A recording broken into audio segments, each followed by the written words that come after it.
Hello and welcome to this lecture. आज के इस लेक्चर में हम बात करने वाला है कंट्रोल स्ट्रक्चर, लूपिंग, एरे और स्ट्रिंग के बारे में।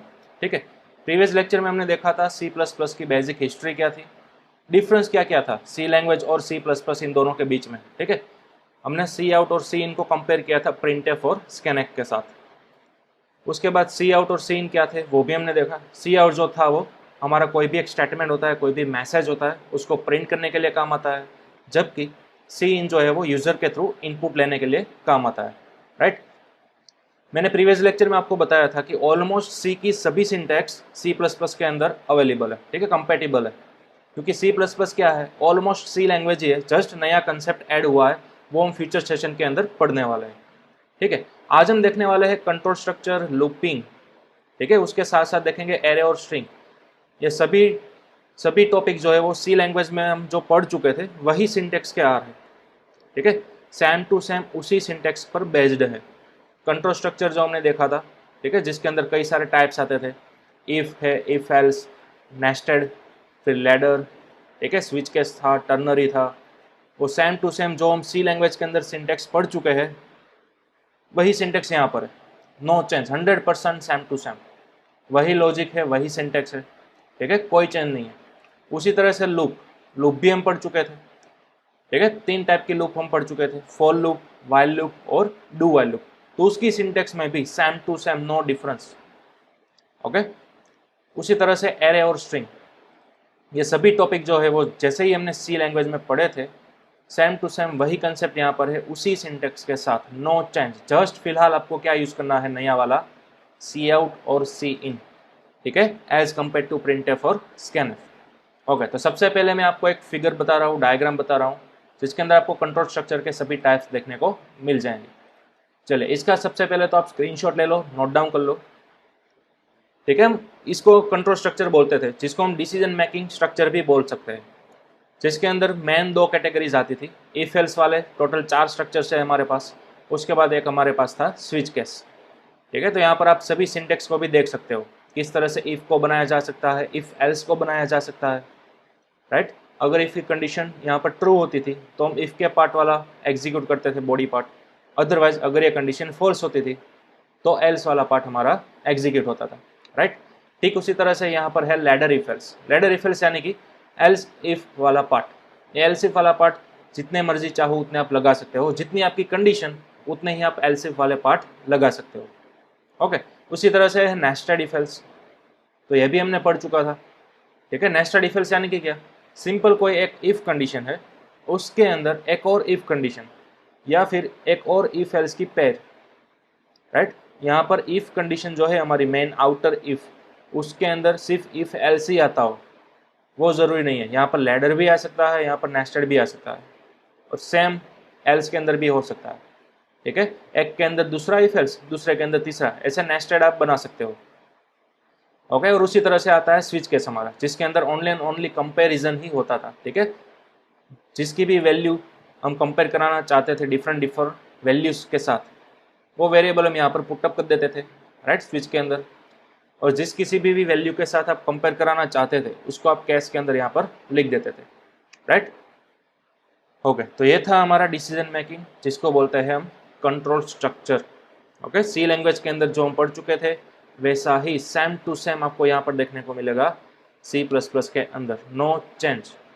ओके, चलिए, तो इसको सबसे पहले मैं आपको कोई एक एग्जांपल करा देता हूँ। ठीक है, चलिए, सबसे पहले हम डेव सी प्लस प्लस के अंदर जाते हैं। यहाँ पर मैंने एक डेमो न्यू फाइल बना ली है। ठीक है, इतना स्ट्रक्चर तो आपको ईच एंड एवरी टाइम करना ही करना है। कोई भी न्यू फाइल बनाओ सी प्लस प्लस की, इतना कोडिंग तो आपको लिख ही देना है कंपलसरी। ठीक है, यहाँ पर आप ऑप्शनल देख सकते हो, इंटीजर की जगह पर आप वर्ड लिख सकते हो। अगर यहाँ पर आप वर्ड लिखते हो तो आपको ये रिटर्न वाला स्टेटमेंट निकाल देना है। ओके, चलिए, यहाँ पर मैं सबसे पहले आपको सिंपल इफ एल्स का कंसेप्ट पढ़ा रहा हूँ। फॉर एग्जाम्पल, मेरे पास 2 नंबर्स हैं। ठीक है, 2 वेरिएबल्स है, a = 5 एंड b = 3। तो सबसे पहले मुझे इन दोनों वेरिएबल्स को क्या करना होगा, ऊपर डिक्लेयर करना होगा। Right, integer a and b। अब मुझे क्या करना है, इन दोनों में से मैक्सिमम वैल्यू किसकी है वो फाइंड करना है मुझे। राइट, तो मैक्सिमम वैल्यू फाइंड करने के लिए हम इफ एल्स का यूज़ करते थे। सिंपल, सबसे पहले तो आपको क्या करना है, इफ एल्स का स्ट्रक्चर लिख देना है। ठीक है, ये हो गया इफ वाला पार्ट। और जैसे ही इफ वाला पार्ट ओवर होता है आपको तुरंत ही लिख देना है एल्स वाला पार्ट। ठीक है, ये हमने बॉडी बना दी इफ एल्स की स्ट्रक्चर की। ओके, अब हम कोई कंडीशन यहाँ पर बनाएंगे कि अगर ए की वैल्यू बड़ी होती है बी से, ठीक है, यानी कि ए ग्रेटर देन बी अब होता है, जब ये कंडीशन होती है ट्रू, ठीक है, तब आपका इफ पार्ट एग्जीक्यूट होता है। तो इफ के अंदर हम क्या लिखेंगे, सी आउट करेंगे, किसकी वैल्यू को मैक्सिमम बताना है हमें, ए की वैल्यू को। ठीक है, इस कंडीशन के बेस पर मैं बोल रहा हूँ, यहाँ पर वैल्यू को आप फिलहाल इग्नोर कीजिएगा। ठीक है, यहाँ पर कंडीशन को आपको देखना है। ये देखिए ग्रेटर देन का सिंबल किस ओर है, बड़ा वाला साइड किस ओर है, ए की ओर है, राइट। तो जब ये कंडीशन ट्रू होगी तो ऑब्वियसली कौन बड़ा होगा, ए ही बड़ा होगा। तो अब इस ट्रू पार्ट के अंदर हमें क्या लिखना है, ए इज मैक्सिमम। ठीक है, तो मैं यहाँ पर लिख देता हूँ ए इज मैक्सिमम, राइट। और फिर न्यू लाइन के अंदर जाने के लिए हम क्या लिखते थे, एंड एल। ठीक है, ये ऑप्शनल है, आपको लिखना है तो लिख सकते हो, अदरवाइज इग्नोर भी कर सकते हो। और इसी तरह से मैं इस लाइन को कॉपी करूंगा और एल्स पार्ट के अंदर क्या लिखूंगा, अगर ये कंडीशन फॉल्स होती है, ठीक है, तो हम जाएंगे एल्स पार्ट के अंदर और वहां पर हम किसको बताएंगे मैक्सिमम, बी को। तो यहाँ पर मैं लिखूंगा बी इज मैक्सिमम, राइट। चलिए अब इस प्रोग्राम को करेंगे हम सेव और यहाँ पर हम करेंगे कंपाइल एंड रन। ओके, तो यहाँ पर आप देख सकते हो ए इज मैक्सिमम हमारे पास आउटपुट में आ चुका है। ठीक है, ए की वैल्यू कितनी थी हमारे पास, 5। ओके, अब आपको आउटपुट के अंदर चाहिए कि ए की वैल्यू कितनी है, वो भी आउटपुट के अंदर आपको डिस्प्ले कराना है। तो यहाँ पर आप क्या कर सकते हो, यहाँ पर इस मैसेज को ओवर कर दो। ठीक है, अगेन इंसर्शन ऑपरेटर लगाओ, यहाँ पर लिखो ए और अगेन इंसर्शन ऑपरेटर और ये आपकी मैसेज कंटिन्यू। ठीक है, ए और फिर यहाँ पर आप ऑप्शनली लिख सकते हो इक्वल्स टू। ठीक है, चलिए सेव करेंगे और रन करेंगे। ओके, कंपाइल एंड रन और यहाँ पर आप देख सकते हो a is equal to 5 is maximum. ठीक है, तो जो भी a की वैल्यू होगी वो ऑटोमेटिक यहाँ पर आ जाएगी। ठीक है, पुटअप हो जाएगी। चलिए a की वैल्यू मैं चेंज कर रहा हूँ 54 से, अगेन मैं रन करा रहा हूँ फाइल को, तो अब आप देख सकते हो a is equal to 54 is maximum, right. तो इस तरह से मैंने आपको एक सिंपल प्रोग्राम बनाकर दिखाया है, सिंपल इफ एल्स वाला। ठीक है, अगेन मैं फिर से रिपीट कर रहा हूँ, पूरा का पूरा कंट्रोल स्ट्रक्चर जितने भी टाइप थे उसके अंदर टर्नरी भी आ गया, स्विच केस भी आ गया, लैडर आ गया, नेस्टेड आ गया, सभी सेम टू सेम यहाँ पर है C++ के अंदर, no any syntax change. Okay, सिर्फ जहाँ पर आप प्रिंटएफ और स्कैनएफ का यूज़ करते थे वहाँ पर आपको रिस्पेक्टिवली किसका यूज़ करना है, प्रिंटएफ की जगह पर सी आउट का, ठीक है, स्कैनएफ की जगह पर सी इन का, सिर्फ इतना ही डिफरेंस है। ओके, चलिए इसको चाहो तो आप नोट डाउन भी कर सकते हो। ओके, चलिए अब हम देखते हैं लूपिंग। तो लूपिंग के लिए मैं आपको एक और डायग्राम दिखा रहा हूँ। हमारे पास मेन 2 कैटेगरी वाली लूप्स थी, राइट। एक थी हमारे पास एंट्री कंट्रोल लूप, दूसरी थी exit control loop. Entry control के अंदर हमारे पास 2 लूप्स थी, एक थी हमारी फॉर लूप और एक थी हमारी वाइल लूप। ओके, उसी तरह एग्जिट कंट्रोल के अंदर हमारे पास 1 टाइप की ही लूप अवेलेबल थी जिसको हम बोलते थे डू वाइल लूप। ओके, तो यहाँ पर भी सेम ही है, सी लैंग्वेज के अंदर जो स्ट्रक्चर था वही सेम टू सेम यहाँ पर है C++ के अंदर। ओके, सबसे पहले तो आप इसको नोट डाउन कर लीजिए। ठीक है, स्क्रीनशॉट निकाल लीजिए। ओके, अब मैं आपको तीनों में से कोई एक लूप बनाकर दिखाता हूँ। फॉर एग्जांपल फॉर लूप की हम बात करते हैं, राइट। तो यहाँ पर मैं फिलहाल इन सभी को डिलीट कर दूंगा। ओके, अब फॉर लूप की अगर हम बात करें तो आप जैसा चाहो वैसा प्रोग्राम बना सकते हो। Almost while loop, do while loop और फॉर लूप एक ही तरह का काम करती है, आपके रिपीटेटिव टास्क को अंजाम देती है, उसको एग्जीक्यूट करती है। जो भी आप चाहते हो कि मुझे ये वाला body part again and again repeat करते रहना है, ठीक है, तो वो बड़ी आसानी से आपकी लूप्स कर सकती है, तीनों loops. Depend on your preference, आपको कौन सी लूप यूज़ करनी है, ठीक है, कौन सी लूप आपको यूज़ करनी है वो आपके ऊपर है। कई लोग वाइल लूप का यूज़ करते हैं, कई लोग डू वाइल का यूज़ करते हैं और कई लोग फॉर लूप का यूज़ करते हैं। मेजोरिटी डेवलपर जो है वो फॉर लूप का यूज़ करते हैं। क्यों? क्योंकि उसकी सबसे शॉर्ट एंड स्वीट सिंटेक्स होती है, इसलिए। अगर मैं आपको बात करूं कि मुझे लीप ईयर्स निकालना है, राइट, चलिए मेरे पास एक गोल है। फॉर एग्जांपल 2000 से लेकर 3000 तक मुझे लूप घुमानी है, ठीक है, 2000 से लेकर 3000 तक मुझे लूप घुमानी है। लेकिन एक मेरे पास कंडीशन है, मुझे सभी प्रिंट नहीं करना है, 2000 से लेकर 3000 सभी डिजिट्स प्रिंट नहीं करना है। मुझे क्या चाहिए इन दो रेंज के बीच में जितने भी लीप ईयर्स आते हैं ना, सिर्फ मुझे वही प्रिंट कराना है। जितने भी लीप ईयर्स आते हैं इन दोनों के बीच में मुझे सिर्फ वही प्रिंट कराना है। ठीक है, तो हम स्टेप बाय स्टेप करेंगे, डायरेक्टली आपको ये प्रोग्राम नहीं करना है अगर आपका लॉजिक थोड़ा वीक है तो। ठीक है, आपके पास आपका गोल है कि आपको क्या करना है, उसको पहले ब्रेक डाउन कीजिए छोटे छोटे पार्ट के अंदर। यहाँ पर मेरे पास दो पार्ट दिखाई दे रहे हैं। ठीक है, सबसे पहले मुझे लूप घुमानी है 2000 से लेकर 3000 तक। तो सबसे पहले तो मैं सिर्फ यही वाले पार्ट पर फोकस करूंगा। ओके, चले सबसे पहले हम क्या करेंगे, फॉर लूप का सिंटेक्स लिख देंगे। राइट, अब यहाँ पर आपको पता होगा कि हमें तीन पार्ट चाहिए। एक हमारा होगा इनिशियलाइजेशन पार्ट। ठीक है, मैं यहाँ पर लिख देता हूँ। एक होगा हमारा इनिशियलाइजेशन पार्ट, उसके बाद सेमीकोलन, और दूसरा पार्ट हमारा क्या था, कंडीशन वाला पार्ट। ठीक है, और दूसरा पार्ट क्या था, या तो इंक्रीमेंट या फिर डिक्रीमेंट वाला पार्ट। ओके, ये तीन पार्ट हमें कंपलसरी इसी ऑर्डर के अंदर लगाने होते हैं फॉर लूप के अंदर। तो सबसे पहले हमें फोकस करना है इनिशियलाइजेशन। हमारे पास हमारा गोल तो है कि भाई हमें 2000 से स्टार्ट करना है, 3000 तक जाना है। राइट, तो इनिशियलाइजेशन यानी कि स्टार्टिंग आप कहाँ से करोगे, 2000 से करोगे। राइट, तो उसके लिए मैं क्या करूँगा, एक नया वेरिएबल ले लूँगा, फॉर एग्जांपल आई, और इसकी इनिशियल वैल्यू में असाइन कर दूंगा 2000। ओके, तो ये हमारा क्या हो गया, इनिशियलाइजेशन हो गया। ठीक है, अब फॉर लूप के अंदर आप क्या करते थे, आई यहाँ पर डिफाइन करते थे और यहाँ पर इनिशियलाइज करते थे आई इज इक्वल टू 2000, इस तरह से आप करते थे। राइट, चलिए कंडीशन, कंडीशन आपको देनी है कि आपको आई की वैल्यू कहाँ तक ले जानी है। स्टार्ट तो किया आपने 2000 से, राइट, लेकिन कहाँ तक ले जानी है, 3000 तक ले जानी है। यानी कि आप क्या लिखोगे, i lesser equal to 3000। Okay, now next part, या तो आपको इंक्रीमेंट डिस्प्ले करना है या तो डिक्रीमेंट डिस्प्ले करना है। तो ऑब्वियसली बात है, आप 2000 से लेकर 3000 तक जा रहे हो तो ऑब्वियसली इंक्रीमेंट ही होगा। ठीक है, तो इंक्रीमेंट करिए, हम क्या करते थे, आई प्लस प्लस। ओके, तो ये तीनों पार्ट हमने सक्सेसफुली पुटअप कर दिए। अब फॉर लूप के अंदर मैं सिंपल फिलहाल क्या करूंगा, सी आउट करूंगा आई की वैल्यू। ठीक है, चलिए सेव करे थे फाइल को और फिर हम करेंगे कंपाइल एंड रन। तो यहाँ पर आपको आउटपुट देखने को मिल जाएगा। देखिए आप 3000 तक आ गया है। ठीक है, और मैं थोड़ा स्क्रॉल अप करूँगा तो आपको स्टार्टिंग वैल्यू दिखेगी 2000 से, लेकिन सब कुछ इकट्ठा आया है, सबके बीच में हमें थोड़ी सी स्पेस चाहिए। ओके, तो आप क्या करोगे, यहाँ पर आई जब आपका प्रिंट हो जाता है उसके बाद एक एम्प्टी स्पेस लगा दो इस तरह से। ठीक है, सिंपल। ओके, सेव किया फाइल को, रन किया, तो अब आप परफेक्ट देख सकते हो आपका 2000 से लेकर 3000 तक सभी वैल्यूज़ प्रिंट हो चुकी है। ठीक है, एकदम परफेक्ट। अगर आपको सभी वैल्यूज़ न्यू लाइन के अंदर चाहिए थी तो आप सिंपल यहाँ पर क्या करते, एंड एल को पुटअप कर देते। राइट, चलिए सेव करेंगे फाइल को, फिर से रन करेंगे, तो अब आप देख सकते हो आपके पास सब कुछ वर्टिकली आ चुका है, 3000 तक आ चुका है। ओके, स्टार्ट कहाँ से हुआ है, all the way up from 2000। Done, तो इस तरह से आप प्रिंट कर सकोगे कोई भी वैल्यूज, कितनी भी रेंज हो आपके पास। चलिए मैं फिलहाल यहाँ पर पुटअप कर देता हूँ सिंपल एक स्पेस। ओके, ये हमारा फर्स्ट पार्ट हो गया। ठीक है, 2000 से लेकर 3000 लूप घूम रही है सक्सेसफुली, वो प्रिंट भी हो रही है, सक्सेस।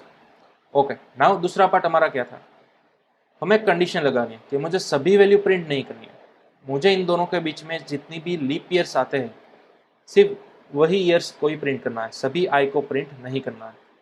ओके, तो हम क्या करते थे, यहाँ पर एक कंडीशन लगा देते थे। राइट, फॉर लूप की बॉडी के अंदर ही आपको सब कुछ करना है। यहाँ पर मैं सिंपल एक कंडीशन लगाऊंगा, इफ। ठीक है, यहाँ पर मैं क्या लिखूंगा, अगर कोई भी ईयर यानी कि आई, उसको आप मॉड्यूलो करो 4 से। ठीक है, और अगर उसका रिमाइंडर 0 बचता है तो वो कहलाएगा क्या, लीप ईयर, और तो ही मैं उस आई को प्रिंट करूंगा, अदरवाइज नहीं करूंगा। ठीक है, इस तरह से मैंने अपना कस्टम लॉजिक पुटअप कर दिया। लीप ईयर के लिए आप कोई भी लॉजिक लगा सकते हो, सिंपल सबसे बेस्ट लॉजिक यही है कि आप कोई भी ईयर को डिवाइड करो 4 से। ठीक है, और अगर उसका रिमाइंडर 0 बचता है यानी कि वो आई यानी कि वो ईयर क्या है, आपका लीप ईयर। ठीक है, तो सिंपल मैंने वही लॉजिक का यूज़ किया है और कुछ भी नहीं किया। राइट, यानी कि अगर ये कंडीशन ट्रू होगी तो ही आपका आई प्रिंट होगा 2000 से लेकर 3000 के बीच में, अदरवाइज आपका आई प्रिंट नहीं होगा। ओके, चलिए सेव करेंगे फाइल को, फिर से कंपाइल एंड रन। तो अब आप देख सकते हो 2000, उसके बाद 2004, 2008, 2012 अप टू 3000, ये सभी ईयर्स क्या है, लीप ईयर्स है, कंप्लीट परफेक्ट लीप ईयर्स है, राइट।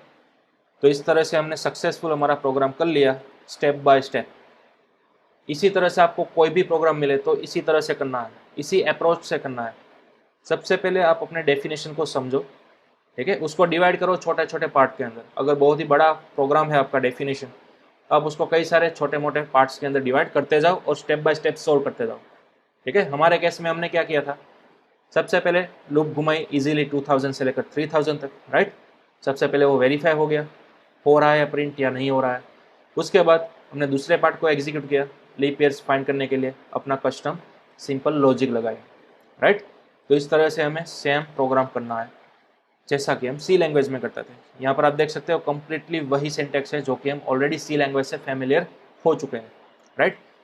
सिंपल एक ही चेंज है, जहाँ पर आप प्रिंटफ लिखते थे तो यहाँ पर आपको लिखना है सी एम, और कुछ भी नहीं है, ओके।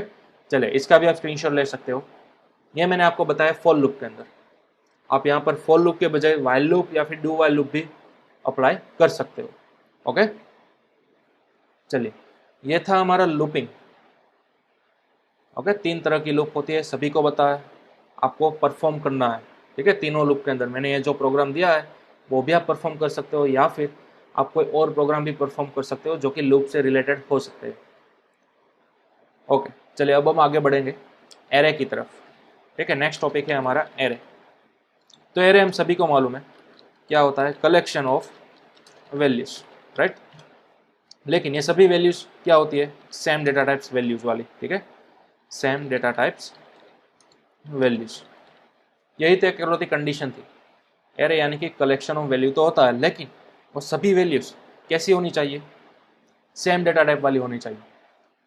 अगर एक वैल्यू इंटीजर है तो बाकी की सभी वैल्यूज इंटीजर ही होनी चाहिए। अगर एक वैल्यू कैरेक्टर है तो बाकी की सभी कैरेक्टर होनी चाहिए। अगर एक वैल्यू फ्लोट है तो बाकी की सभी भी क्या होनी चाहिए, फ्लोट होनी चाहिए, राइट। तो फिलहाल मैं आपको इंटीजर वाला एक एरे बनाकर दिखा रहा हूँ, ठीक है। ऑलमोस्ट सभी को ख्याल ही होगा एरे के दो टाइप आते हैं, एक होता है 1D और दूसरा होता है मल्टी डायमेंशनल, जिसके अंदर आप 2D भी ले सकते हो, 3D भी ले सकते हो, और अप टू जितने भी डी चाहो आप उतने ले सकते हो नेस्टेड, ओके। लेकिन most probably as a developer हमें कौन कौन से साथ फेस करना होता है array, 1D array and 2D array, ठीक है। तो सबसे पहले मैं आपको बताऊंगा 1D एरे, जिसको हम बोलते थे 1 डायमेंशनल एरे, ओके। किस तरह से हम क्रिएट करते थे, फॉर एग्जाम्पल अगर आपको कोई भी एरे बनाना हो तो आप नाम तो कुछ भी रख सकते हो सेम एज वेरिएबल, लेकिन उसके साइड में आपको क्या लगाना होता था, स्क्वायर ब्रैकेट लगाना होता इस तरह से, राइट। फिर आप एरे की साइज यहाँ पर स्पेसिफाई करते थे। फॉर एग्जाम्पल मुझे इस एरे के अंदर 5 एलिमेंट्स चाहिए, मैक्सिमम 5 एलिमेंट्स चाहिए, तो हम यहाँ पर लिखते थे 5 इस तरह से, ठीक है। और फिर यहाँ पर आप इक्वल टू करके कर्ली ब्रैकेट्स के थ्रू एरे के एलिमेंट इंसर्ट करवा सकते थे, ठीक है। फॉर एग्जाम्पल यहाँ पर मैंने साइज दी है, लिमिट दी है कि मेरा जो ए नाम का एरे बनने वाला है उसकी मैंने साइज क्या लगा दी, 5 लगा दी, यानी कि इस कर्ली ब्रैकेट्स के अंदर आप max to max 5 elements apply कर सकते हो एरे के अंदर। फॉर एग्जांपल मैं यहाँ पर कोई 5 रैंडमली अप्लाई कर देता हूँ एलिमेंट्स, ठीक है। तो ये हमारे 5 एलिमेंट्स हो गए। अगर आप यहाँ पर कोई छठा या फिर 7वां एलिमेंट इंसर्ट कराना चाहते हो तो वो आपको एरर देगा, ठीक है। ये कभी भी पॉसिबल नहीं है, आपको max to max compulsory 5 elements ही इंसर्ट कराना है एरे के अंदर, ओके। चलिए अब हम इसे प्रिंट करेंगे सी आउट की मदद से, ओके। यहाँ पर अब एरे जो है वो आपका डायरेक्टली एक ही साथ में कभी भी प्रिंट नहीं हो सकता। हम सभी को मालूम है एरे यानी कि आपके पास इंडेक्स वैल्यू अवेलेबल होगी, राइट। ये हमारे पास 5 एलिमेंट्स तो है, लेकिन ये कहाँ कहाँ पर अवेलेबल है, तो मैं इसकी इंडेक्स वैल्यू यहाँ पर मेंशन कर दूंगा सबसे पहले तो कमेंट के अंदर, ठीक है। ये जो 3 है उसकी इंडेक्स वैल्यू क्या होगी, 0, ठीक है। फिर जो हमारा 7 एलिमेंट है उसकी इंडेक्स वैल्यू होगी 1। उसी तरह से ग्रेजुअली ये इंक्रीज होती जाती है, राइट। ये जो एरे है उसकी इंडेक्स वैल्यू हमेशा 0 से ही स्टार्ट होती है, राइट। ये हम सभी को मालूम है। फिर चाहे वो कोई भी प्रोग्रामिंग लैंग्वेज क्यों ना हो, किसी भी प्रोग्रामिंग लैंग्वेज में आप एरे बनाते हो तो इनिशियल इंडेक्स वैल्यू उसकी कहाँ से स्टार्ट होगी, 0 से स्टार्ट होगी, ओके। इस तरह से सपोज आपने यहाँ पर लिखा होगा 7, ठीक है, तो आपके पास 2 और इंडेक्स वैल्यू होगी 5 और 6, 0 से लेकर 6, यानी कि टोटल हो गए आपके 7 एलिमेंट्स। ओके, चलिए मैं अगेन यहाँ पर रिप्लेस कर दूंगा 5। ओके, तो अब हमारे पास इंडेक्स वैल्यू कौन कौन सी अवेलेबल है, 0 से लेकर 4 तक। अब मानो कि आपको ये 9 जो है वो प्रिंट कराना है यहाँ पर सी आउट के अंदर, ठीक है, तो आप क्या लिखोगे, यहाँ पर मैं सिंपल ए लिखूंगा, तो क्या 9 प्रिंट हो जाएगा, नहीं। आपको यहाँ पर स्क्वायर ब्रैकेट के अंदर अब इंडेक्स वैल्यू प्रोवाइड करनी होगी कि आपको किस इंडेक्स वैल्यू वाली वैल्यू चाहिए। सपोज आपको 9 चाहिए, ठीक है, आपको आउटपुट के अंदर क्या चाहिए, 9 चाहिए। तो 9 किस इंडेक्स वैल्यू पर है, देखिए 4 के ऊपर है ना, तो आपको यहाँ पर क्या लिखना है, 4 लिखना है। ठीक है, इसको क्या हम प्रोनाउंस करेंगे, इसको हम बोलेंगे ए ऑफ 4। ठीक है, इसको हम प्रोनाउंस क्या करेंगे, बोलेंगे क्या, ए ऑफ 4। इस तरह से हम इसको रीड करेंगे। ठीक है, ये मैंने क्या लिखा है फिलहाल, ए ऑफ 4। ओके, चलिए अब मैं इस फाइल को सेव करूंगा और कंपाइल एंड रन करूंगा। तो अब आप आउटपुट के अंदर देख सकते हो हमारे पास 9 आ चुका है। ठीक है, यहाँ पर तो सक्सेसफुली हमने इंडेक्स वैल्यू के थ्रू अपना एक एलिमेंट अचीव कर लिया। ठीक है, रिट्राइव कर लिया। उसी तरह से आप सभी को रिट्राइव कर सकते हो by use of index value. Okay, for example या तो आप इन सभी को 1 बाय 1 इस तरह से क्या करो, रिट्राइव करो। चलिए मैं रिवर्स ऑर्डर के अंदर रिट्राइव कर रहा हूँ फिलहाल, ए ऑफ 3, फिर ए ऑफ 2, उसके बाद a of 1 and then after last में ए ऑफ 0। ठीक है, देखिए रिवर्स ऑर्डर के अंदर रिट्राइव किया, 4 से लेकर 0 तक गया, तो मुझे आउटपुट के अंदर क्या मिलेगा, सबसे पहले 9, 4, 1, 7 एंड देन आफ्टर 3 मिलेगा। ओके, चलिए सेव करेंगे फाइल को, रन करेंगे। तो अब आप यहाँ पर आउटपुट के अंदर देख सकते हो 9, 4, 1, 7 और 3। ठीक है, जैसा मैंने बोला रिवर्स ऑर्डर के अंदर हमें आउटपुट देखने को मिलता है। ओके, तो ये आपकी फर्स्ट मेथड होगी एरे को प्रिंट कराने के लिए। ठीक है, इसका भी आप स्क्रीनशॉट ले सकते हो। अब क्या हो अगर यहाँ पर हमारे पास 7 हो। ठीक है, अगर हमारे पास 7 हो तो आपके पास 2 एक्स्ट्रा इंडेक्स अवेलेबल होगी, जैसा कि मैंने पहले बताया 0 से लेकर 6 तक। लेकिन अपने एलिमेंट्स कितने इंसर्ट करवाए, 5 ही इंसर्ट करवाए, राइट। ओके, तो अब देखिए मैं नया सी आउट बनाऊंगा। यहाँ पर सबसे पहले मैं न्यू लाइन के अंदर आऊँगा और यहाँ पर मैं अब क्या प्रिंट कराऊंगा, हमने ऑलरेडी 4 से लेकर 0 तो प्रिंट कर ही दिए, राइट, यानी कि यहाँ तक तो हमने प्रिंट कर ही दिया। अब मैं प्रिंट करवाऊंगा 5 और 6। तो मैं यहाँ पर लिखूंगा a of 5 and then after a of 6। ठीक है, इन दोनों के बीच में मैं दे रहा हूँ सिंपल एक स्पेस। चलिए सेव करेंगे फाइल को और रन कराएंगे। तो आप देख सकते हो आपको 0 0 एलिमेंट देखने को मिल रहे हैं। ठीक है, क्यों, क्योंकि यही एरे का रूल है कि अगर आपके पास एरे की लिमिट ज़्यादा है एज कम्पेयर टू एलिमेंट्स, तो बाकी बचे हुए इंडेक्स पर एलिमेंट्स तो अवेलेबल है ही नहीं। ठीक है, आपने तो सबसे पहले 5 एलिमेंट्स को ही रिट्राइव किया हुआ है, बताया हुआ है, बाकी के बचे 2 इंडेक्स पर तो कोई आपने वैल्यू पुटअप की ही नहीं है, कोई एलिमेंट है ही नहीं अवेलेबल। तो जब कोई इंडेक्स पर कोई एलिमेंट अवेलेबल नहीं होता है तो उसकी बाय डिफॉल्ट एलिमेंट की वैल्यू क्या होती है, 0 होती है। ठीक है, ये हम एरे के अंदर पढ़ चुके थे सी लैंग्वेज के अंदर। बाय डिफॉल्ट एरे के अंदर अगर एलिमेंट नहीं होते तो उसकी वैल्यू क्या होती है, 0 होती है। ठीक है, तो ये आपको याद रखना है। ओके, चलिए ये हमारी फर्स्ट मेथड थी एरे को रिट्राइव करने के लिए। सेकंड मेथड क्या थी हमारी, लूप के थ्रू, राइट, क्या थी, लूप के थ्रू। लूप आप कोई भी यूज़ कर सकते हो। अगेन मैं सबसे इजी लूप ही यूज़ करूँगा, फॉर एग्जांपल फॉर लूप। ठीक है, फॉर लूप के ज़रिए मुझे इन सभी एलिमेंट्स को प्रिंट करना है, राइट। तो सबसे पहले हमें क्या करना होगा, एक नया वेरिएबल लेना होगा इंटीजर आई। और अब आप यहाँ पर क्या करो, आई को इनिशियलाइज करो कहाँ से, 0 से। ठीक है, तो ये मैं यहाँ पर लिखूँगा 0। अब आई की वैल्यू मुझे कहाँ तक ले जानी है, 6 तक ले जानी है।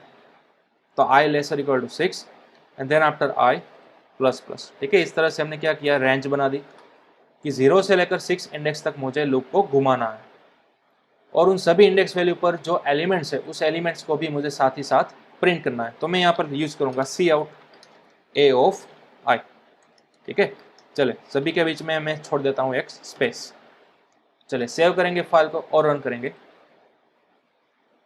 तो अब देखिए आपके पास सभी एलिमेंट्स आ चुके हैं 1 बाय 1 पहले आ चुका है 3, then after 7, 1, 4, 9 and then after 5 और 6 पर हमने कोई एलिमेंट इंसर्ट नहीं किया था, तो वहाँ पर आपको देखने को मिलेगा 0 एंड 0। ठीक है, तो इस तरह से आप लूप के जरिए भी एरे के सभी एलिमेंट्स रिट्राइव कर सकते हो। ओके, तो इसको भी आप नोट डाउन कर सकते हो। और हाँ, C++ के अंदर आपको एक और एडवांटेज देखने को मिलेगा। यहाँ पर देखिए मैंने आई कहाँ पर बनाया है, एज यूजुअल हमारी फॉर लूप के ऊपर बनाया है, राइट। लेकिन आप अगर चाहो तो फॉर लूप के अंदर यहाँ पर भी बना सकते हो इस तरह से। C++ के अंदर आपको ये एडवांटेज मिलेगा कि आपको कहीं भी थ्रू आउट द प्रोग्राम कहीं पर भी कोई भी वेरिएबल बना सकते हो। यस, फॉर लूप के अंदर भी बना सकते हो। देखिए यहाँ पर मैंने बनाया इंटीजर आई, साथ ही साथ उसको इनिशियलाइज भी किया और उसको लूप के अंदर यूज भी कर लिया। ठीक है, तो इस तरह भी आपका प्रोग्राम चलेगा। चलिए सेव करूंगा मैं फाइल को, फिर से रन करूंगा, तो सेम आपको आउटपुट देखने को मिलेगा।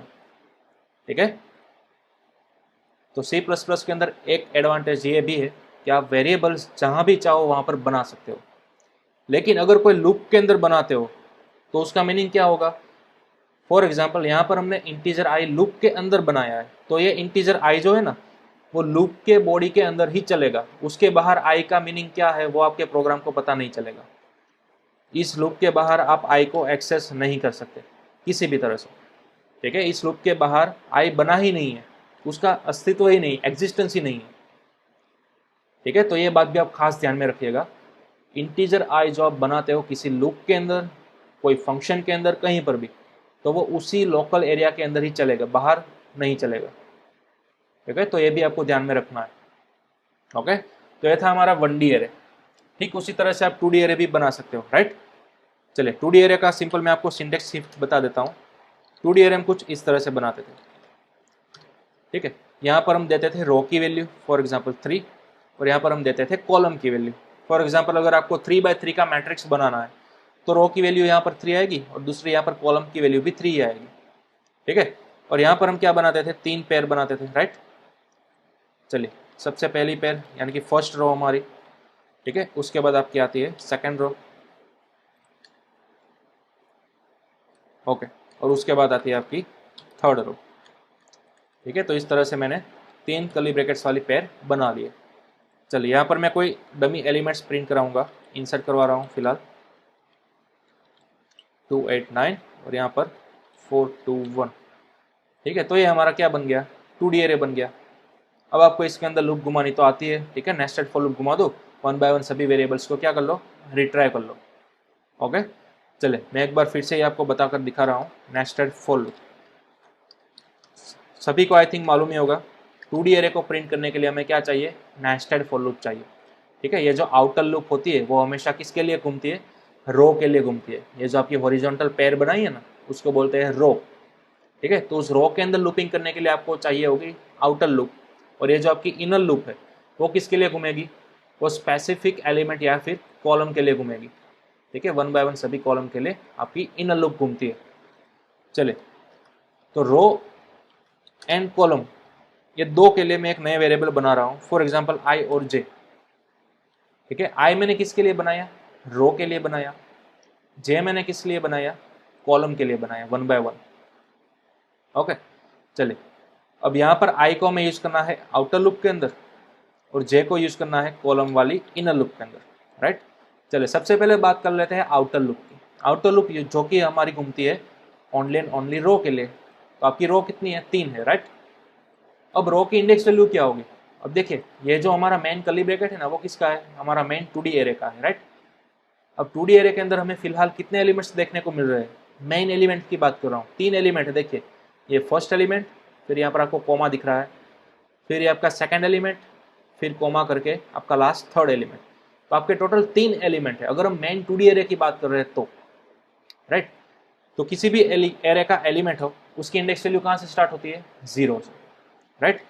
दूसरे एलिमेंट की इंडेक्स 1 और तीसरे की 2। ठीक है, तो हमें आई की यानी कि रो की इंडेक्स मिल गई 0 से लेकर 2 तक। तो बस आपको यहाँ पर आउटर लूप को किस तरह घुमाना है, 0 से स्टार्ट करना है और कहाँ तक जाना है, 2 तक जाना है, आई प्लस प्लस। ठीक उसी तरह जे की वैल्यू, जे यानी कि कौन सी लूप, आपकी इनर लूप जो कि घूमती है कॉलम के लिए। अब ध्यान दीजिए ये सपोज हमारी फर्स्ट रो है इसके अंदर आपको कितनी कॉलम दिख रही है, कॉलम यानी कि वर्टिकल, ठीक है। तो आपको ऑब्वियसली 3 दिख रही होगी, 4, 5 एंड 3।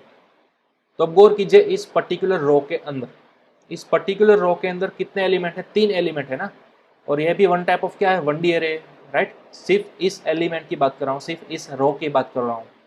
देखिए ये वाली रो क्या है आपका, एक 1D एरे हो गया ना, तो कोई भी एरे हो उसकी भी क्या होगी, इंडेक्स वैल्यू होगी, right.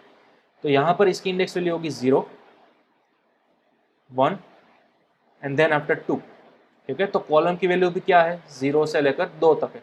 Each and every row के लिए कॉलम की वैल्यू क्या होगी, 0, 1 और 2, ठीक है। लास्ट वाले में भी 0, 1 और 2 इंडेक्स वैल्यू हमें कॉलम की मिल चुकी है। तो यहाँ पर भी हम क्या करेंगे, 0 से स्टार्ट करेंगे और जे को कहाँ तक ले जाएंगे, 2 तक, और जे प्लस प्लस, ठीक है। अब बारी आती है प्रिंट करने के लिए। चलिए प्रिंट करने के लिए हमारे पास है सी आउट।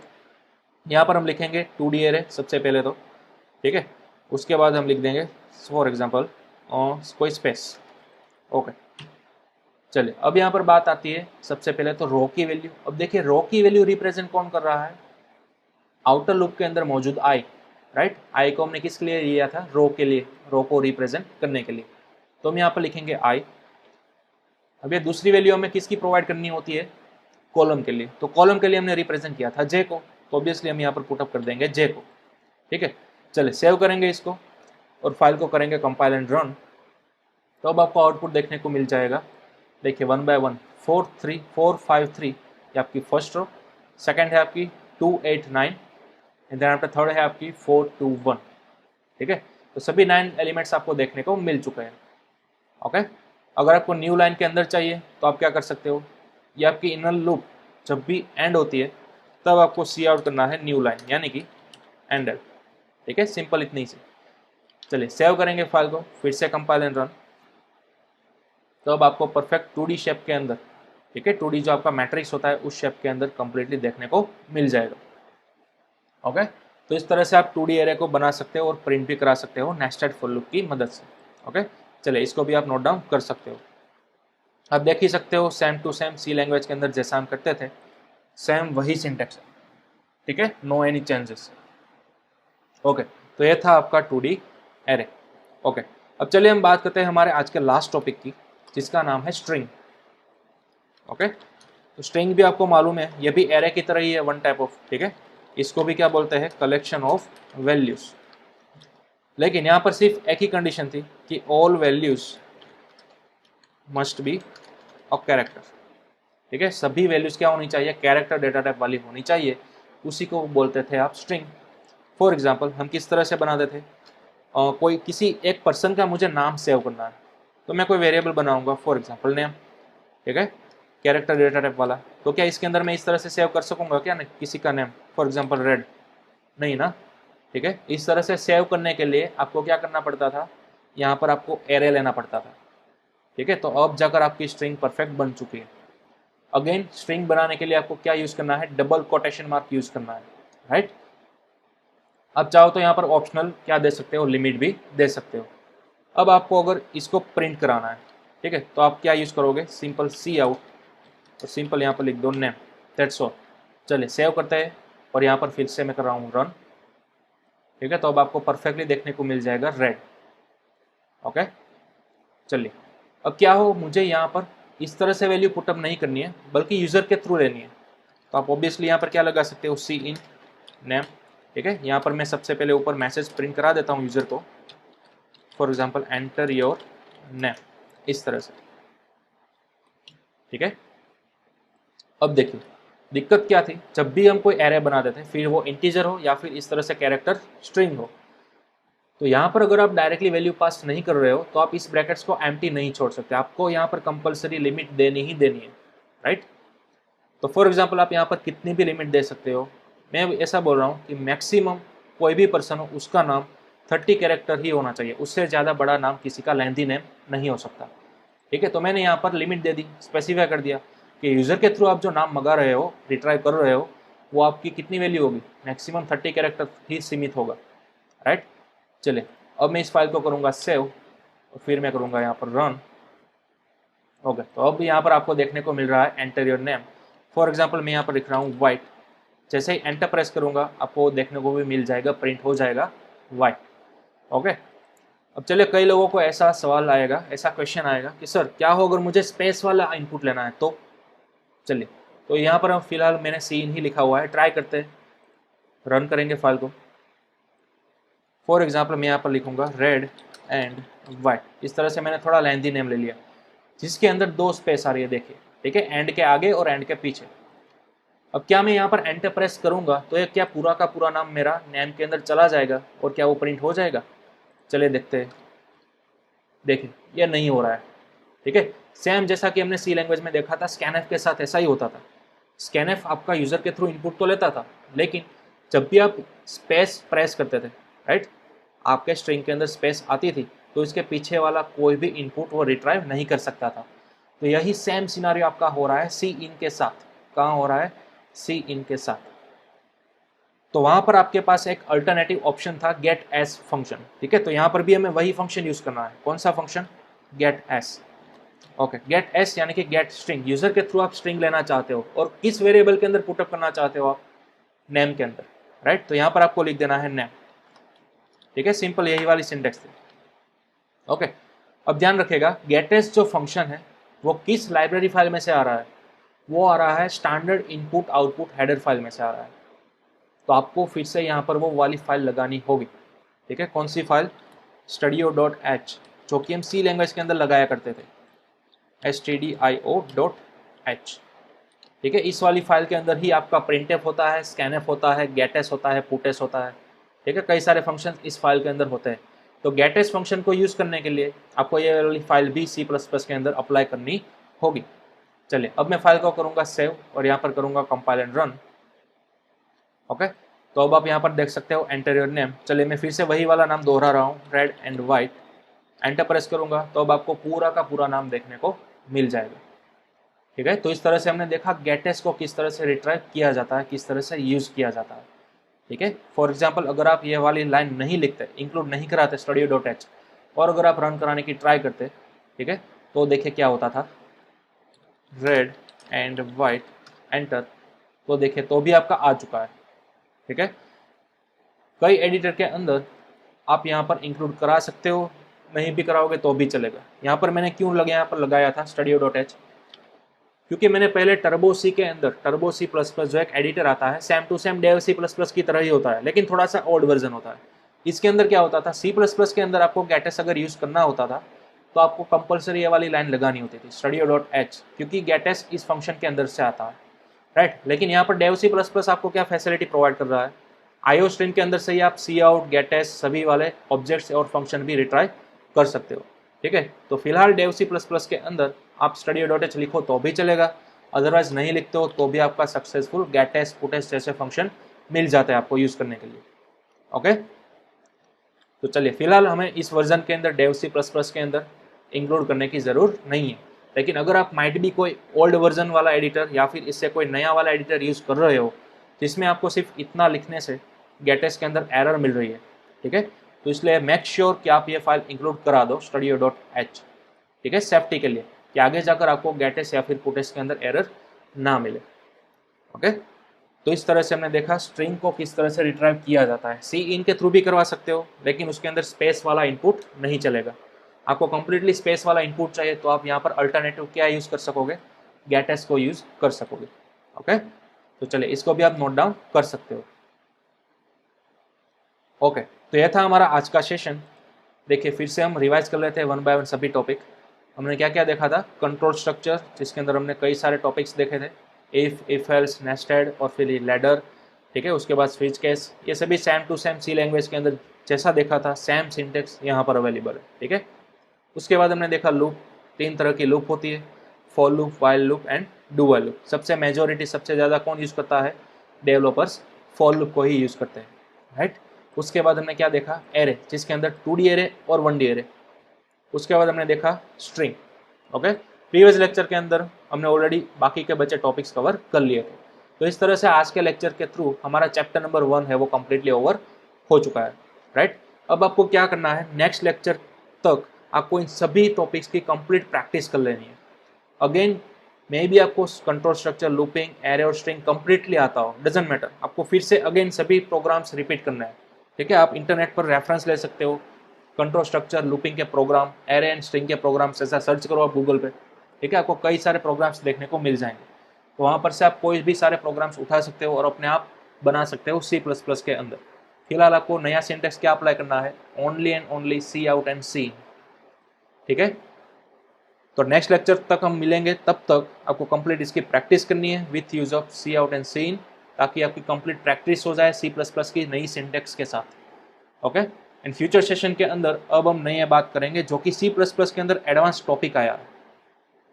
ठीक है, C++ के अंदर स्टार्टिंग के लेक्चर में मैंने क्या बोला था, OOP, मे भी आपको याद होगा, ऑब्जेक्ट ओरिएंटेड प्रोग्रामिंग नया कंसेप्ट आया है। तो through out this syllabus of C++ हम वही पढ़ने वाला है, ऑब्जेक्ट ओरिएंटेड प्रोग्रामिंग। ठीक है, फर्स्ट चैप्टर के अंदर वन टाइप आपने देखा, थोड़ा सा रिवीजन ही हो गया, हमने जो भी C लैंग्वेज के अंदर सीखा था वो, राइट। तो चलिए अब हम मिलते हैं अपने नेक्स्ट लेक्चर के अंदर नए सब्जेक्ट के साथ, नए टॉपिक के साथ, एंड देन आफ्टर आगे हम बात करेंगे ऑब्जेक्ट ओरिएंटेड प्रोग्रामिंग। ओके, तब तक आप कीप प्रैक्टिस करते रहिए।